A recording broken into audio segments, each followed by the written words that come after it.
Entonces, Adrianita, si nos Ujú. haces favor. Sí, voy.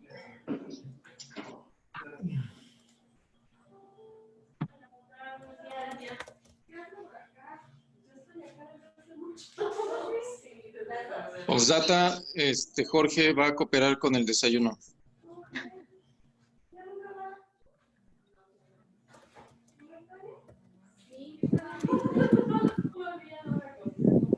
Pero yo les cocino. Tortillitas hechas a mano, que quieran. Ahora, bueno, de acuerdo al, vamos a iniciar con de acuerdo al tratamiento en el adulto mayor. Bueno, tenemos que valorar las comorbilidades que tiene y el factor de riesgo cardiovascular que va a presentar el paciente. De acuerdo a esto, va a haber combinaciones de medicamentos que se pueden iniciar. Esta es una tablita que es la guía mexicana. Al compararlo con la guía americana y con la guía europea, maneja los mismos medicamentos en los adultos mayores. Hay algunas modificaciones en pacientes menores de 60 años, pero para mayores es igual. Voy a... No, ¿cuál es el correo de ese güey? ¿Cuál es? bueno, para un paciente que tiene una hipertensión de primera vez, que no tiene complicaciones, Ajá. y Franz que buscar un Gmail. tratamiento adecuado en caso de que tenga un daño a órgano o algún otro factor. Otro se lo mando. Ajá. El tratamiento inicial, bueno, en un paciente joven, se iniciaría con un IECA o un ARA2 más un bloqueador de los canales de calcio. La guía te marca en los pacientes considerar monoterapia en pacientes mayores de 80 años o frágiles, iniciar con un primer medicamento. En los adultos, bueno, se utiliza las diuréticos tiazídicos. En, en un paso 2, al no alcanzar las metas de presión, pues sería una combinación triple, un YK o ARA2 más un bloqueador de los canales de calcio más un diurético. En caso de los adultos mayores, los diuréticos pues van a tener algunas consideraciones especiales. Y en un paso 3 sería una combinación triple más espironolactona o algún otro fármaco, cuando ya es una hipertensión resistente y que ya con dos o con una combinación triple no tuvo una respuesta, pues se agregaría una combinación con espironolactona. Los bloqueadores beta se van a considerar en cualquier fase del tratamiento por cada indicación específica, en caso de insuficiencia cardíaca, angina, fibrilación auricular o en jóvenes embarazadas. En adultos mayores, las guías los manejan solo en pacientes que tengan insuficiencia cardíaca. Y en caso de que no tengas un control aunado ya con una combinación triple, tendrías que mandar a un centro especializado para más estudios. Pero bueno, me voy a brincar a la tablita de acá. No Este es. es en la guía mexicana, de acuerdo a cada comorbilidad que tengas, te da una combinación de medicamentos que puedes utilizar. Del lado izquierdo tendríamos un paciente sin comorbilidades que tenga enfermedad crónica, enfermedad renal, si no, pues iniciarías un diurético tiacídico y como monoterapia, y en caso de no tener una respuesta, ya agregarías un bloqueador de los canales de calcio, un IECA o un ARA2. Si hay enfermedad renal y la tasa de filtrado es menor a 30, pues los tratamientos indicados serían un IECA, un ARA2 o más un bloqueador de canales de calcio. Y beta bloqueador solo en casos donde haya cardiopatía isquémica. Si la tasa de filtrado es mayor a 30, eh, eh, darías un bloqueador de los canales de calcio, perdón, si no es mayor a 30, un bloqueador de los canales de calcio más un IECA o un ARA2. o un diurético de asa. Pero si son pacientes con enfermedad renal y que tengan diabetes. Pacientes que tengan un evento vascular cerebral, pues lo indicado sería un bloqueador de los canales de calcio como monodosis y en caso pues se podrá agregar un YECA o un ARA2, ya es como tratamiento complementario, como tratamiento complementario. Sí, y en casos de cardiopatía isquémica, bueno, dependiendo de la frecuencia cardíaca que tenga, si tiene una frecuencia mayor de 60 o mayor, pues puede dar un beta bloqueador más un YECA o un ARA como tratamiento complementario, y si la frecuencia pues no es mayor a 60, sería un YECA o un ARA2 más un bloqueador de los canales de calcio o un beta bloqueador. Igual en casos de insuficiencia cardíaca es cuando estaría indicado dar beta bloqueador. Si no tiene esas comorbilidades, pues no estaría indicado, estarían indicados los bloqueadores de los canales de calcio, diuréticos, tiacídicos, YECAs y ARAs. En cuanto a la guía del 2020 y la guía europea, los tratamientos en los medicamentos son las mismas indicaciones. No hay diferencia. Te lo maneja igual. En un paciente, bueno, ese no es el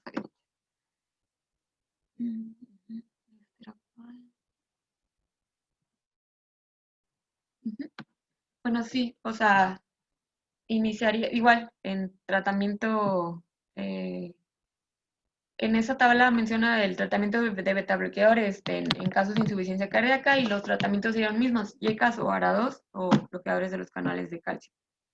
En cuanto a los medicamentos que tenemos o que estarían indicados dar, sería la hidroclorotiazida. La dosis recomendada es 25 a 100 miligramos al día. En otra bibliografía dice que la dosis máxima de hidroclorotiazida era 50 miligramos al día. Las tabletas vienen de 25. Y pues en cuanto a los efectos adversos que tendrías que valorar con la hidroclorotiazida, sería la hipertensión ortostática, que causan diarrea, trastornos hidroelectrolíticos, y por eso previamente tendrías que tener exámenes de laboratorio.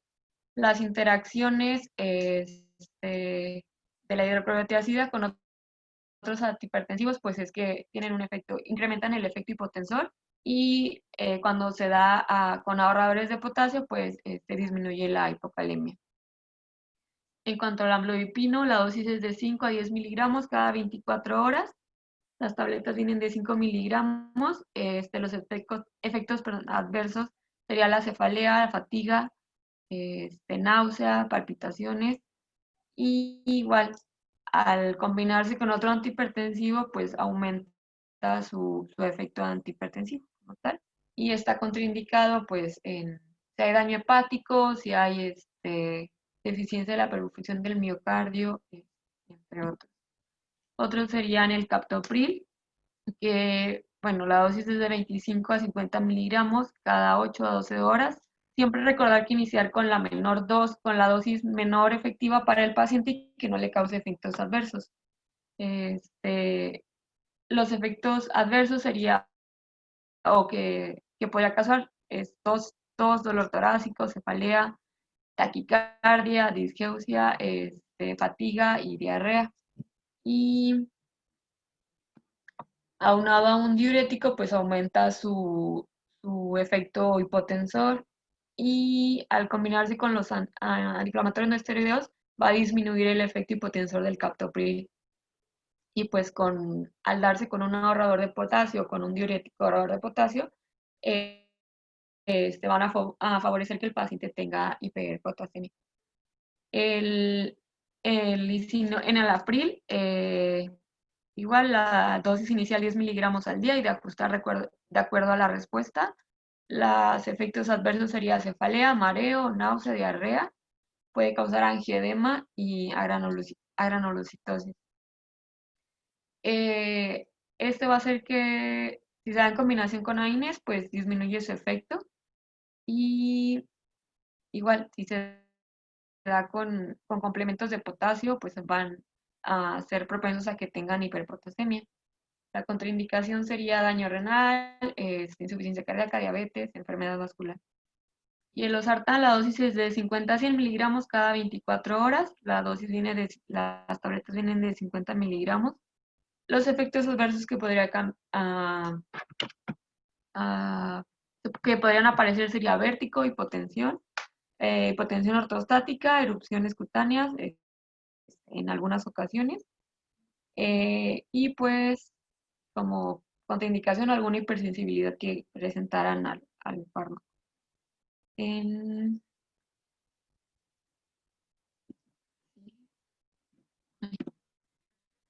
nifedipino, bueno, la tableta es de 30 miligramos, la dosis máxima al día es de 60 miligramos.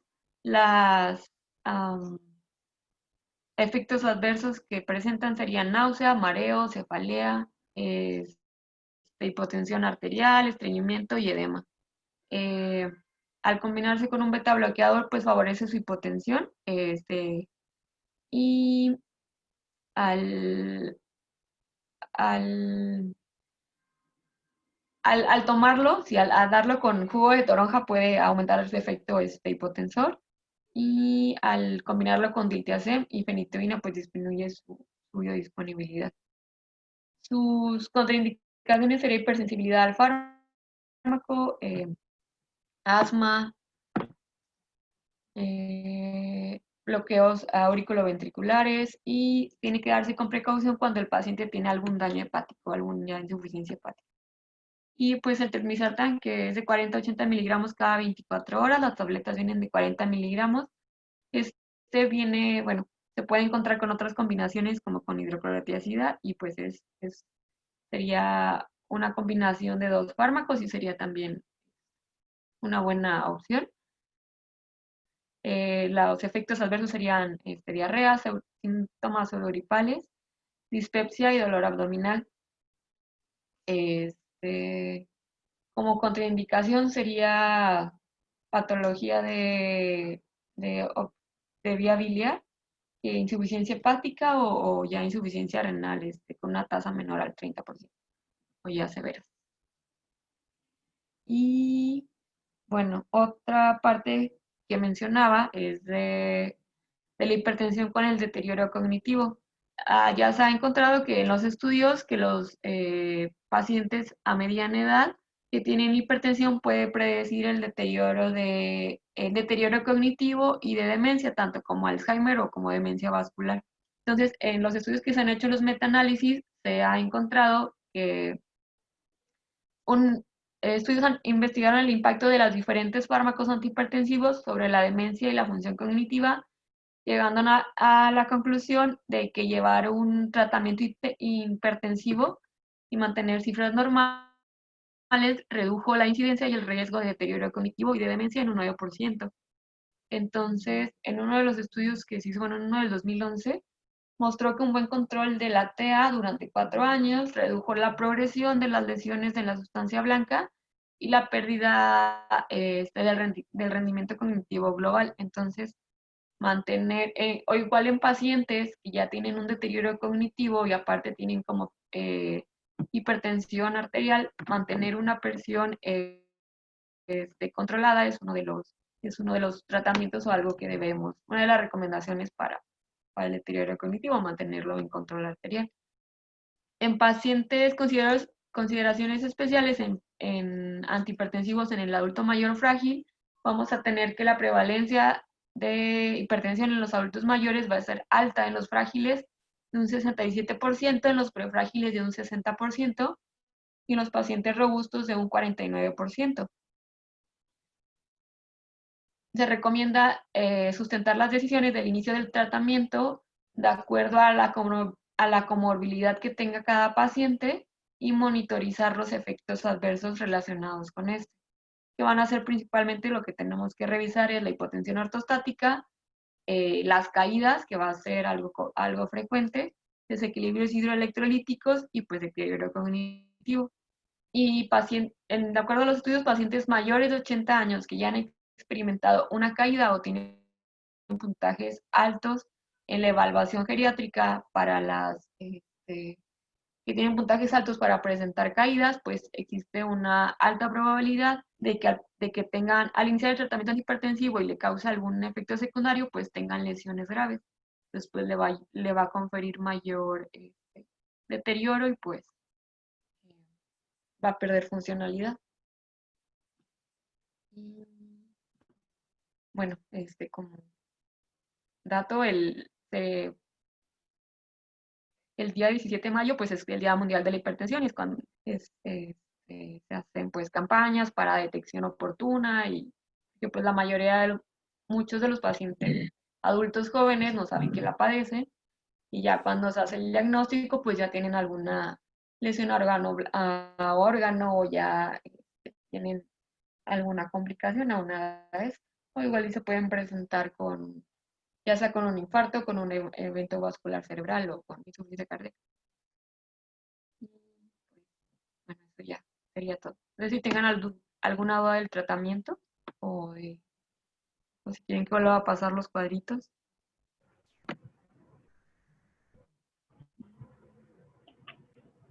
Si alguien quiere hacer alguna pregunta o comentario. Uh-huh.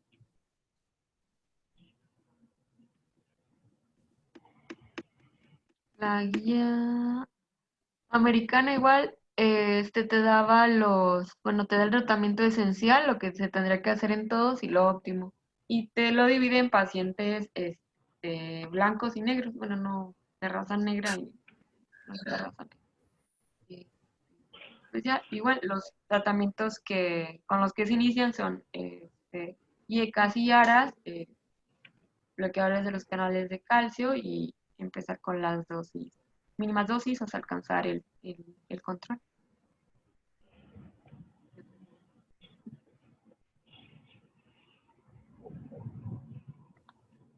Muchachos, nadie. Ok. Nadie contestó el chat, por ejemplo. Felipe me quería llevar al oscurito porque no contestó. Nada más en privado. Por ahora no es cierto, no tengo esas mañas. Mañosito. Y mire, todo en privado. Nada más voy a hablar en privado. Pero los demás no contestaron. ¿Qué pasó? ¿Lo vieron? ¿Sí vieron el chat? ¿El de aquí o el de ¿El de aquí? ¿Cuál? No salió nada. Ajá. ¿Por qué? Es que nadie le lo puso para mandármelo y nada más me lo mandó a mí, Doc. Nada más. Pues más bien usted es el que anda ahí. No salió Coqueteando nada. ahí conmigo, académicamente, pues. Y, Ay, oye, ¿cómo le hice nada más a mandarte a ti? O mándalo por WhatsApp, Doc. A ver, pero ¿qué fue lo que pasó? A ver, explíquenme. Que le ha de haber o sea, picado le mandó solo el mensaje a Felipe en privado, Felipe supongo. en privado, sí. A Sí, ver, eso fue primero lo que ocurrió. Ajá. Pero según yo, no estaba mandando en privado. A ver. Así se hacen los chismes, Doc. Ah, ya. Déjame buscar. A ver qué hice. Ok. Bueno, tengo que aprender. A ver si es cierto qué pasó. Bueno, las preguntas eran de qué tan frecuente son las alteraciones gastrointestinales cuando usas enalapril, que estaba mencionando ahí en la presentación Adrián. Y ¿qué ventajas tiene el usar inhibidor de la ECA y ARA2? Por ejemplo, ¿se justifica ya no usar inhibidor de la ECA o nada más usar ARA2 o qué? Esa es otra pregunta. Y tengo otras más. ¿Quién quiere contestar la primera?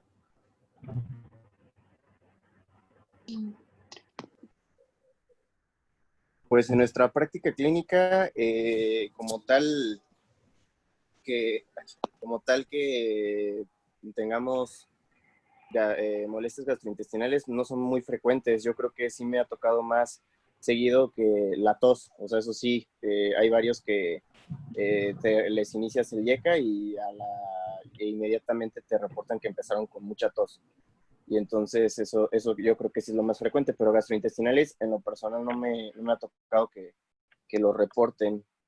Y pues aquí el beneficio del IECA y del ARA pues es incluso pues a nivel renal.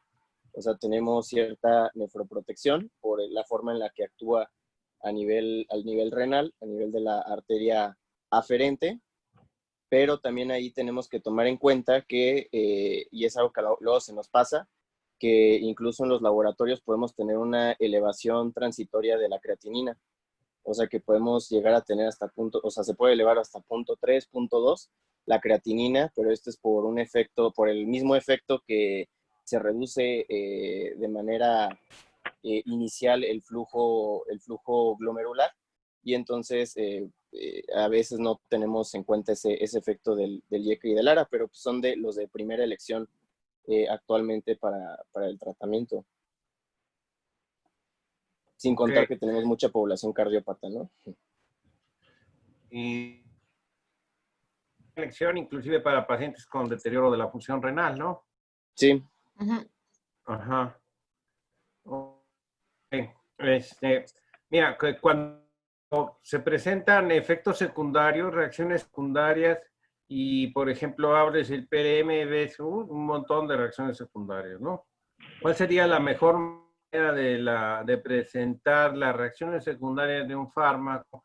Quizá la mejor manera es en porcentaje, ¿no? Y por grupo de edad. Alguien por ahí mencionaba que es diferente el tratamiento de hipertensión en mayores y además en cuanto a la raza, si es de raza blanca, raza negra o hispano, ¿no? Sabes que en los estudios se comportan de manera distinta en determinadas cosas, ¿cierto? Entonces, eso vale la pena ponerlo en la mayoría de nuestros pacientes. Pues no tenemos muchos pacientes de raza negra. Bien, la otra, en cuanto a la dosificación, estabas poniendo allí que vi, dice clortalidona de 25 a 100 miligramos. ¿Quién usa dosis tan alta de clortalidona o se justifica usar la dosis alta de clortalidona? No. Tratamiento de hipertensión en la... Sí, venga, no, Adriana. siempre utilizas la elección sería la hidroclorotiazida y utilizas dosis de 12.5 miligramos. Ok. A ver, O sea, tienes que usar la diapositiva donde venía lo de la clortalidona para que... Y ya. Esa viene, bueno, ahí viene. Ajá, ahí está.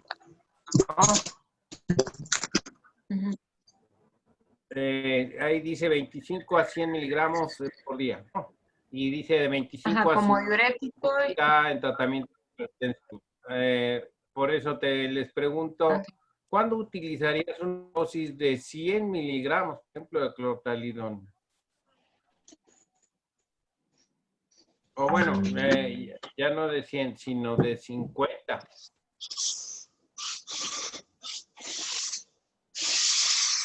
Es en un paciente más joven, ¿no? De Porque 50 de un clortalidona. ¿Cuándo utilizarías la dosis? Un paciente más joven que tolere sobre todo los efectos adversos, porque un adulto mayor, pues incluso de la hidroclorotiazida hasta 12.5, ¿no? Inicial.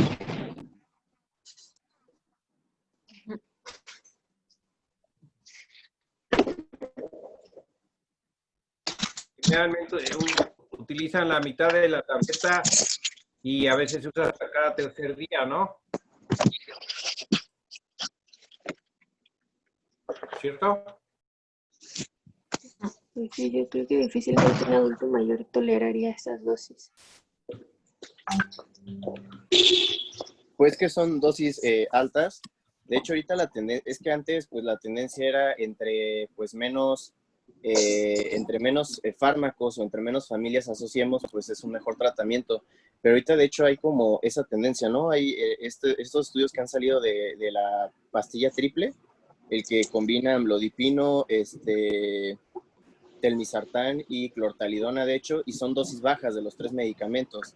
O sea, es 2.5 de amlodipino, el misartán creo que son 20 miligramos y clortalidona 25, me parece. Entonces, y se ha visto que con esta triple terapia, o sea, con estos 3 puntos donde se va a actuar, se ha tenido mejores resultados en cuanto al control de la presión arterial y es una sola toma, a diferencia de lo que habían, o sea, de lo que ya se venía haciendo. Entonces, no sé, la verdad, actualmente o en un futuro, pues, si se vaya a respetar esa tendencia de lo que se está haciendo, de esta pastilla triple, o pues vayamos a continuar con pues, nuestras mismas pautas, ¿no?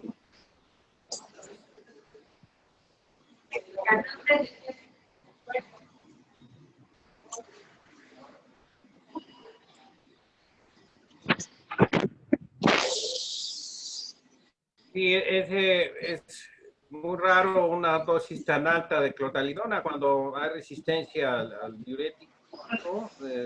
Habitualmente te vas ya directo al diurético de asa. Ahora, precisamente cuando tienes resistencia al diurético, puedes combinar diuréticos como tiazida y furosemida.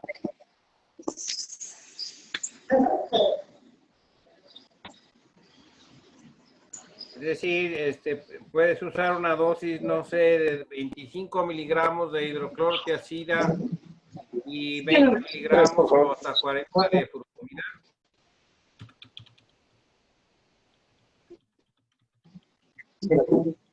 No escuché qué dijo.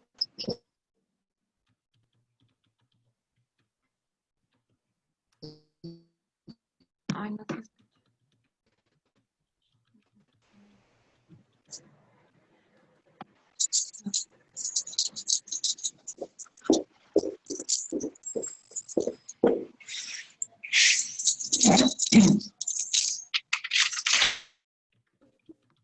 Doctor, yo lo escucho entrecortado, no sé, a ver. No, ya, combinación. Ahora sí están viendo el chat. Ya. Combinación ¿Ya todos? de en caso de resistencia. Ok, a ver, entonces, quiero a ver quién me contesta, a ver.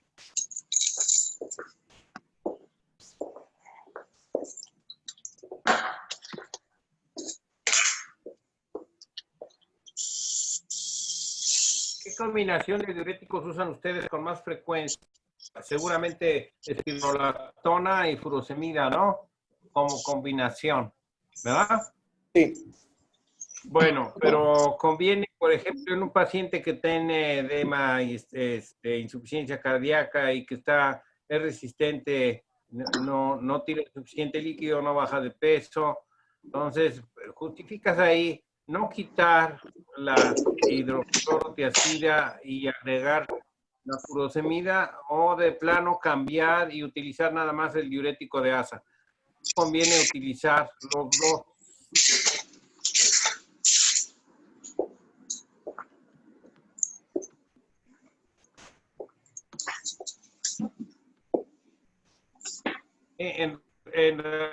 Sobre todo en pacientes con insuficiencia cardíaca, a veces se justifica, sobre todo cuando no hay respuesta inicial, quitar el diurético.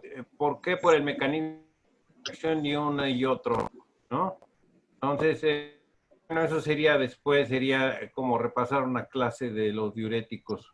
Pero ahorita ustedes repásenlo para que después lo comentemos, ¿no? Bien. La otra pregunta que tengo está en relación al uso de la nifedipina. ¿Ustedes usan nifedipino de 10 miligramos o nada más de 30? Usualmente de 30. Ya no usan la dosis de 10 miligramos. No.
Órale.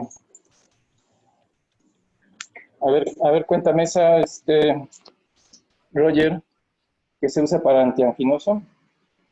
Ok. Ajá. Muy bien.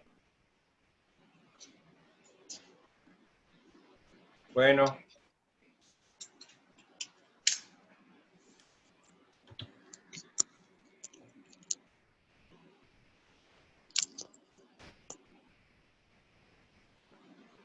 Muy bien.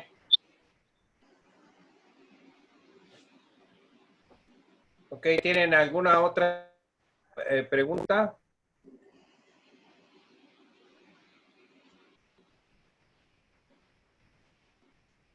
No. Yo sí, nada más, en cuanto a las metas en pacientes adultos mayores, había visto cuando estábamos hablando de diabetes, que estaba la guía para pacientes vulnerables, que mencionaba que en cuanto a las metas de hipertensión en un paciente moderadamente dependiente o dependiente completamente, que las metas eran por debajo de 150 sistólicas. Ajá. Pero en esta que nos mencionó la doctora Adriana, pues menciona por debajo de 140. Entonces, no sé, en la práctica médica, pues en la geriatría, pues en realidad, ¿qué meta están manejando más, de forma más objetiva? O sea, si que esté por debajo de los 150 en un paciente frágil o dependiente, o si No. nos vamos por debajo de 140. En pacientes mayores de 80 años y que tengan fragilidad, si tienes mantener una TEA menor a 150-90. Y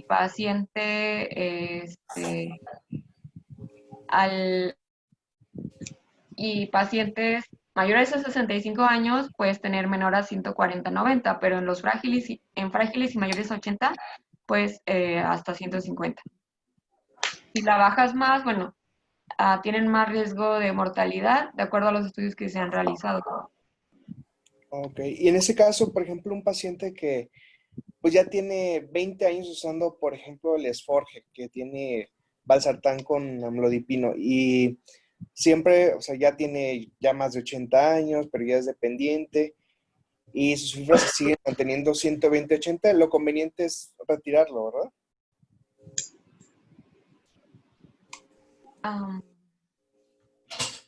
O si ya está en 120, aunque no está no tiene síntomas de hipotensión o algo así. ¿O qué haríamos ahí? Acuérdate de un estudio reciente que hablan del tratamiento de antihipertensión en pacientes mayores de 75 años. puede disminuir la frecuencia y el riesgo, por ejemplo, de deterioro cognitivo y de infartos, ¿no? Sobre todo, ellos lo consideran una ventaja del tratamiento antihipertensivo de bajar, como dice Adriana, la presión a menos de 150. Es un trabajo que llamó la atención en relación a eso. Pero antes de que inicies un tratamiento antihipertensivo, continúes el tratamiento que está tomando el paciente mayor de 80 años, mayor de 75 años, en fin. Entonces, lo que tienes que hacer es qué tanto riesgo tiene ese paciente de presentar, sobre todo caídas y hipotensión ortostática. Las caídas, acuérdate que no se han relacionado así de una manera muy importante con la hipotensión secundaria al uso de fármacos antihipertensivos. Ganaba, por ejemplo, con el uso de diurético, sobre todo, pero mira, realmente no solo por hipotensión, sino por la urgencia urinaria, que tenían que estar levantándose al baño. ¿Sí no estamos escuchando? ¿O hay ruido? ¿Hay ruido, verdad? No, sí se escucha. Sí, lo escuchamos. ¿Sí? Sí. Ok. ¿Qué les estaba diciendo? Ya, el del diurético, no tanto porque le bajara mucho la presión, que también podía contribuir. Ya ve que la hipotensión ortostática es peor entre 2 y 5 minutos y por eso se caen muchos llegando al baño, sino porque muchos tienen que levantar el baño por efecto del diurético, sobre todo cuando se da inicialmente, es cuando más efecto diurético tiene, y entonces es cuando tienen más riesgo de caerse, ¿no? Lo que presentó ahorita Adriana en relación a los mayores, hay ruido, ¿verdad? A los mayores de 80 y las caídas en relación al tratamiento antihipertensivo, quizá habría que ahondar un poco más y pensar, bueno, desde el punto de vista clínico, evaluar el riesgo que tiene un paciente cuando le empiezo a dar tratamiento o le aumento o le continúo el tratamiento antihipertensivo, ¿cuál sería la maniobra o la manera de saber qué tanto le baja la presión? Pues haciendo, ya me estoy contestando solo, haciendo la maniobra de hipotensión ortostática. Entonces, ¿el paciente tiene hipotensión ortostática o no en el consultorio? ¿El paciente tiene hipotensión ortostática o no en casa, no? Eso lo pudieras estar midiendo. Entonces, definir y decidir las dosis de antihipertensivo y si es conveniente o no. Por ejemplo, un paciente que tiene 145, 80 sentado, pero lo levantas y tras le cae hasta 115, pues, probablemente no le convenga, ¿no? Y yo creo que eso. Ajá. Bueno. ¿Alguien más? Comentar. Hay muchas cosas que comentar en esto. No sé por qué sacaron, estuvo bueno esto del tratamiento, pero sí hay muchas cosas más que comentar. Pudiéramos, entonces, hacer unas preguntas, cada quien haga unas 2 o 3 preguntas en relación al tratamiento antihipertensivo en los mayores, ¿no? En base a algunos de los artículos pueden todavía o que han leído. ¿Sí? Y si quieren lo vemos inicialmente, bueno, lo vemos el viernes como teníamos planeado o platicamos y vemos qué otra manera podemos usar para enviar las preguntas y contestarlas. ¿Les parece? Ok. Sí, doctor, muy bien. Okay. Bien. Para mañana, entonces, veremos la clase de Jorgito y está pendiente lo de insulinas, ¿verdad? Sí, está pendiente de insulinas. Lo puede dar Jessica mañana, ¿no? Bueno, no, Sí. no estaba planeado. Digo, para que nos ajustemos, Jorgito, si puedes, por favor, para que máximo en 45 o 50 minutos tú y darle chance a que Jessica nos explique lo de insulinas para no atrasarnos, ¿vale? Sí, solo que mañana tengo guardia, entonces no sé si o salgo un ratito y la doy. O si es más fácil para el miércoles y ya completo. O sea, para que sea más. No sé si pudieras ver lo que estoy pensando, Jorgito.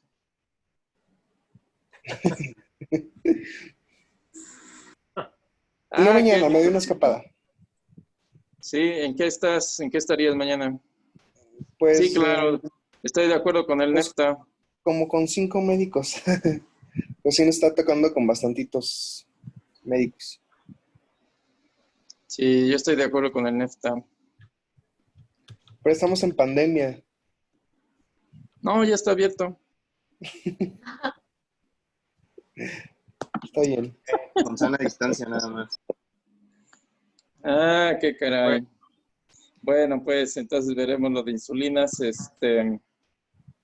Prepárense con algunas preguntas o casos clínicos si gustan para que los revisemos con esta niña. Hay que reprogramar tu clase, Jorgito. Ok. Pues Órale, está pues. breve, entonces yo creo que igual y para el miércoles, no sé. Me dicen. Órale, pues. Sale. Pues gracias. Gracias. Bye. Bye. Bye.